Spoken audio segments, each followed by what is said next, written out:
സംഖ്യാപുസ്തകം അദ്ധ്യായം 35.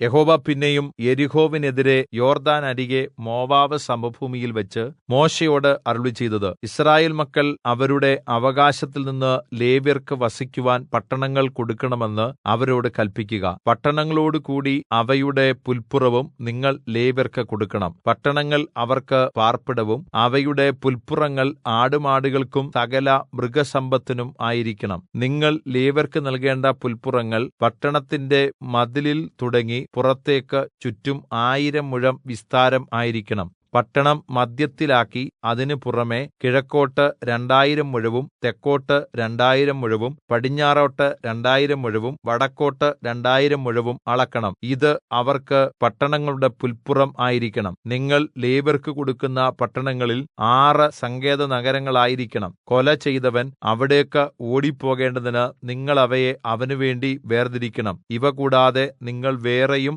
42 പട്ടണങ്ങൾ കൊടുക്കണം. അങ്ങനെ നിങ്ങൾ ലേവ്യർക്ക് കൊടുക്കുന്ന പട്ടണങ്ങൾ എല്ലാം കൂടി 48 ആയിരിക്കണം. അവയും അവയുടെ പുല്പുറങ്ങളും കൊടുക്കണം. യിസ്രായേൽ മക്കളുടെ അവകാശത്തിൽ നിന്ന് ജനം ഏറെയുള്ളവർക്ക് ഏറെയും ജനം കുറഞ്ഞവർക്ക് കുറവും പട്ടണങ്ങൾ കൊടുക്കണം. ഓരോ ഗോത്രം തനിക്ക് ലഭിക്കുന്ന അവകാശത്തിന് ഒത്തവണ്ണം ലേവ്യർക്ക് പട്ടണങ്ങൾ കൊടുക്കണം. യഹോവ പിന്നെയും മോശെയോട് അരുളിച്ചെയ്തത്, നീ യിസ്രായേൽ മക്കളോട് പറയേണ്ടത്, നിങ്ങൾ യോർദ്ദാൻ കടന്ന് കനാൻ ദേശത്ത് എത്തിയ ശേഷം ചില പട്ടണങ്ങൾ സങ്കേതനഗരങ്ങളായി വേർതിരിക്കണം. അബദ്ധവശാൽ ഒരുവനെ കൊന്നുപോയവൻ അവിടേക്ക് ഓടിപ്പോകണം. കൊല ചെയ്തവൻ സഭയുടെ മുമ്പാകെ വിസ്താരത്തിന് നിൽക്കുംവരെ അവൻ പ്രതികാരകന്റെ കയ്യാൽ മരിക്കാതിരിക്കേണ്ടതിന് അവ സങ്കേതനഗരങ്ങൾ ആയിരിക്കണം. നിങ്ങൾ കൊടുക്കുന്ന പട്ടണങ്ങളിൽ 6 സങ്കേതനഗരങ്ങൾ ആയിരിക്കണം. യോർദ്ദാൻ അക്കരെ 3 പട്ടണവും കനാൻ ദേശത്ത് 3 പട്ടണവും കൊടുക്കണം. അവ സങ്കേതനഗരങ്ങൾ ആയിരിക്കണം. അബദ്ധവശാൽ ഒരുവനെ കൊല്ലുന്നവൻ അവിടേക്ക് ഓടിപ്പോകേണ്ടതിന് ഈ 6 പട്ടണം യിസ്രായേൽ മക്കൾക്കും പരദേശിക്കും വന്നു പാർക്കുന്നവനും സങ്കേതം ആയിരിക്കണം.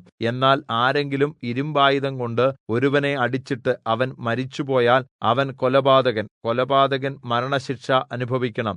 മരിക്കുവാൻ തക്കവണ്ണം ആരെങ്കിലും ഒരുവനെ കല്ലെറിഞ്ഞിട്ട് അവൻ മരിച്ചുപോയാൽ അവൻ കൊലപാതകൻ മരണശിക്ഷ അനുഭവിക്കണം. അല്ലെങ്കിൽ മരിക്കുവാൻ തക്കവണ്ണം ആരെങ്കിലും കയ്യിലിരുന്ന മരയായുധം കൊണ്ട് ഒരുവനെ അടിച്ചിട്ട് അവൻ മരിച്ചുപോയാൽ അവൻ കൊലപാതകൻ മരണശിക്ഷ അനുഭവിക്കണം. രക്തപ്രതികാരകൻ തന്നെ കൊലപാതകനെ കൊല്ലണം. അവനെ കണ്ടുമുട്ടുമ്പോൾ അവനെ കൊല്ലണം. ആരെങ്കിലും വിദ്വേഷനിമിത്തം ഒരുവനെ കുത്തുകയോ കരുതിക്കൂട്ടി അവന്റെ മേൽ വല്ലതും എറിയുകയോ ചെയ്തിട്ട് അവൻ മരിച്ചുപോയാൽ, അല്ലെങ്കിൽ ശത്രുതയാൽ കൈകൊണ്ട് അവനെ അടിച്ചിട്ട് അവൻ മരിച്ചുപോയാൽ അവനെ കൊന്നവൻ മരണശിക്ഷ അനുഭവിക്കണം. അവൻ കൊലപാതകൻ. രക്തപ്രതികാരകൻ കൊലപാതകനെ കണ്ടുമുട്ടുമ്പോൾ കൊന്നുകളയണം. എന്നാൽ ആരെങ്കിലും ശത്രുത കൂടാതെ പെട്ടെന്നൊരുവനെ കുത്തുകയോ മനഃപൂർവ്വമല്ലാതെ വല്ലതും അവന്റെ മേൽ എറിയുകയോ അവന് ശത്രുവായിരിക്കാതെയും അവന് ദോഷം വിചാരിക്കാതെയും അവൻ മരിക്കുവാൻ തക്കവണ്ണം അവനെ കാണാതെ കല്ല് എറിയുകയോ ചെയ്തിട്ട് അവൻ മരിച്ചുപോയാൽ,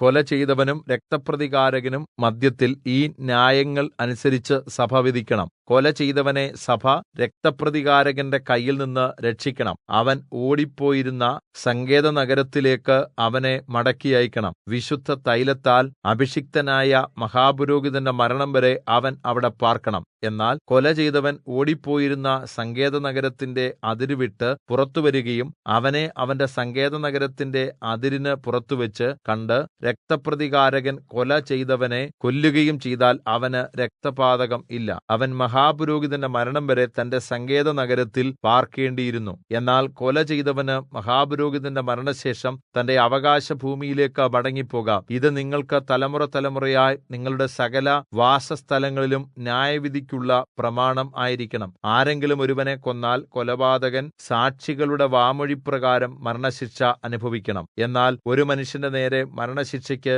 ഏകസാക്ഷിയുടെ മൊഴി മതിയാകുന്നതല്ല.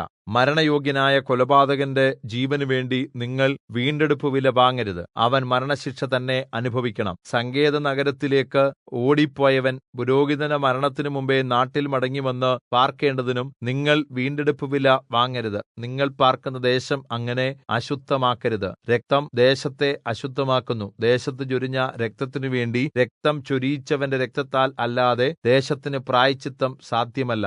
അതുകൊണ്ട് ഞാൻ അധിവസിക്കുന്ന നിങ്ങളുടെ പാർപ്പിടമായ ദേശം അശുദ്ധമാക്കരുത്. യിസ്രായേൽ മക്കളുടെ മദ്ധ്യേ യഹോവയായ ഞാൻ അധിവസിക്കുന്നു.